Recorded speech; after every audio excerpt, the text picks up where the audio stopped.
Robo cinema ఎప్పుడెప్పుడు వస్తుందో అని ఎదురు చూడడానికి మరొక మూల కారణం captain of the ship director Shankar గారు. ఆయన ప్రతి సాంగ్ ని ఒక ఎగ్జాటిక్ లొకేషన్ లో చిత్రీకరించడమే కాదు, ప్రతి సాంగ్ ని ఒక ఎగ్జాటిక్ కాంబినేషన్ తో, కాన్సెప్ట్ తో కూడా క్రియేట్ చేస్తారు. ఏఆర్ రెహమాన్ గారు ఇచ్చిన పవర్ఫుల్ మ్యూజిక్ కి జస్టిఫికేషన్ ఇవ్వగల ఏకైక డైరెక్టర్ శంకర్ గారు. మరి శంకర్ గారు మాట్లాడుతూ ఏమన్నారో ఇప్పుడు విందాం. అందరికీ నమస్కారం. పిక్చర్ డైరెక్ట్ చేసేది కూడా కొంచెం ఈజీగా కనిపిస్తుంది, మాటలు చాలా కష్టంగా ఉంది. అట్లా ఎట్లా ఉంటుంది, కొంచెం మేనేజ్ చేసుకోండి. ఈ రోబో పిక్చర్లో మెయిన్ హైలైట్ 3 విషయం. ఒకటి స్టోరీ, ఈ పిక్చర్ స్టోరీ ఒక హైలైట్. సెకండ్ హైలైట్ రజనీ గారు character. Third highlight visual effects, computer graphics. Robot story ఏమంటే, ఒక సైంటిస్ట్ తనలాగా కనిపించిన ఒక రోబోని సృష్టించుతున్నారు. ఆ రోబోకి ఒక 100 మనిషిని టాలెంట్స్ అన్ని ప్రోగ్రామ్ చేస్తున్నారు. తనలాగా కనిపించిన ఆ రోబోని మనుషులతో మనుషులుగా మిక్స్ వాళ్ళతోటి వదిలేస్తే ఏమేమి జరుగుతుంది, interesting incidents, twist, fun, shock, ఇదన్నీ కలిసి వచ్చేదే ఇది రోబో స్టోరీ.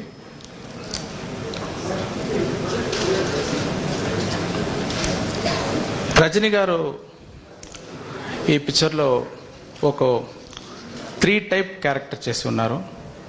ఒకటి సైంటిస్టు, అది మీరు ఇంతవరకు చూడలేని ఒక మంచి పర్ఫార్మెన్స్. తర్వాత రోబో, చాలా కష్టం, ఇండియాలో ఇంతవరకు ఏ యాక్టర్ చేయలేదు అలాంటి రోలు, ఫస్ట్ టైంగా చేసి ఉన్నారు.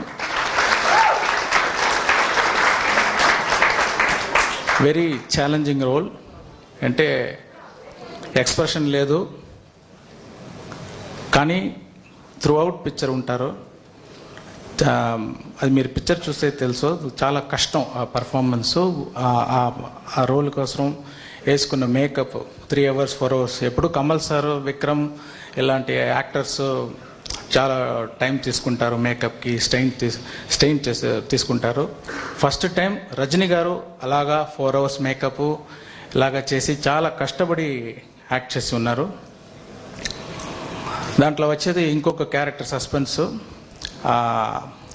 మీ భాషలో చెప్పాలంటే శివాజీ భాషలో ఆ క్యారెక్టర్ వస్తే అదిరిపోతుంది. రజనీ గారు పర్ఫార్మెన్స్ నాకు పిక్చర్ చూసేటప్పుడు అనిపించింది హాలీవుడ్ యాక్టర్ జాక్ నికల్సన్ అలాంటి ఒక మంచి ఇంటర్నేషనల్ స్టాండర్డ్ పర్ఫార్మెన్స్. అది నేను మాత్రం చెప్పలేదు, ఆ పిక్చర్ చూసిన సౌండ్ డిజైనర్ రసూల్ పూకుటి గారు వాళ్ళు కూడా అలాగే చెప్పారు, జాక్ నికల్సన్ అలాంటి ఒక మంచి పర్ఫార్మెన్స్ అని. వాళ్ళు రజనీ గారి పర్ఫార్మెన్సు ఈ పిక్చర్లో చాలా డిఫరెంట్గా ఉంటుంది, స్పెషల్గా ఉంటుంది. మళ్ళీ విజువల్ ఎఫెక్ట్స్, ఈ పిక్చర్లో కంప్యూటర్ గ్రాఫిక్స్ షాట్స్ 1500 షాట్స్ ఉంది త్రూఅవుట్ పిక్చర్. మనం స్పైడర్ మ్యాన్ చూస్తాము, మమ్మీ చూస్తాము, ఇప్పుడు 2011 అలాంటి పిక్చర్స్ చూసేటప్పుడు భాష తెలియకుండా పోయిన డబ్బింగ్లో కూడా వచ్చింది ఆ పిక్చరు. అందరికీ అట్రాక్ట్ అయ్యింది ఆ స్పెషల్ ఎఫెక్ట్స్. అలాంటి స్పెషల్ ఎఫెక్ట్స్ ఇప్పుడు మనం ఇండియన్ పిక్చర్లో ఈ రోబోలో ట్రై చేసి ఉన్నాము. ఇది ఒక పెద్ద టీం, అందరూ చాలా కష్టపడి ఉన్నారు. దీంట్లో విజువల్ ఎఫెక్ట్స్కి శ్రీనివాసన్ అని ఒక సూపర్వైజర్ ఉన్నారు. Is from Andhra only, is the main supervisor for the visual effects. తర్వాత కుంగ్ఫు అసలు ఒక పిక్చర్ చూశాను, దాంట్లో విజువల్ ఎఫెక్ట్స్ చాలా నచ్చింది నాకు. అతను కూడా హాంకాంగ్లో ఉన్నారు, అతను ఈ పిక్చర్లో పని చేయమని చేసి చాలా మంచి విజువల్ ఎఫెక్ట్స్ చేసి ఉన్నారు. మీరు ఈ పిక్చర్ క్లైమాక్స్ చూస్తే ఫ్రాంకీ చంగ్ అని అతని నేము, చాలా బాగా చేసి ఉన్నారు. ఎడ్డీ వాంగ్ అని ఇంకొక విజువల్ ఎఫెక్ట్స్ సూపర్వైజర్ కూడా పనిచేసి ఉన్నారు. దీంట్లో మేరీ వాట్ అని ఒక costume designer, men in black picture అన్ని పని చేసిన వాళ్ళు ఈ పిక్చర్ రజనీ గారికి స్పెషల్ కాస్ట్యూమ్స్, రోబో కాస్ట్యూమ్స్ అన్ని స్టిచ్ చేసి ఉన్నారు. తర్వాత స్టాన్ విన్స్టన్ స్టూడియోస్ అని హాలీవుడ్లో ఉన్నది ఒక స్టూడియోస్. ఇంతవరకు Terminator, Avatar, predator, Jurassic park ఇలాంటి పిక్చర్కి ఆ టెక్నిక్ యూజ్ చేశారు. ఫస్ట్ టైం ఈ స్క్రిప్ట్ డిమాండ్ చేసింది అలాంటి టెక్నిక్. అనిమేట్రానిక్స్ ఒక ఇండియన్ పిక్చర్లో ఫస్ట్ టైంగా యూజ్ చేసి ఉన్నాము.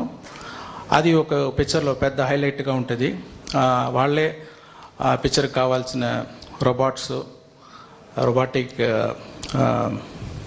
యాక్సెసరీస్, మేకప్ ఇదన్నీ వాళ్ళు పనిచేసి ఉన్నారు. ఈ picture songs first time iTunes, ఐస్టోర్స్లో వరల్డ్ నంబర్ 1 పొజిషన్కి వచ్చింది. ఒక ఇండియన్ సినిమా ఐట్యూన్స్, ఐస్టోర్స్లో టాప్ వరల్డ్ నంబర్ 1 ఆల్బమ్ వచ్చేది ఒక పెద్ద అచీవ్మెంట్. ఇదే ఫస్ట్ టైం. ఏం పిక్చర్ ఇంతవరకు రాలేదు ఒక ఇండియన్ ఫిలిం. ఆ ఫుల్ క్రెడిట్ మన ఏఆర్ రెహమాన్ గారికే వెళ్తుంది. Is really is a genius, is great.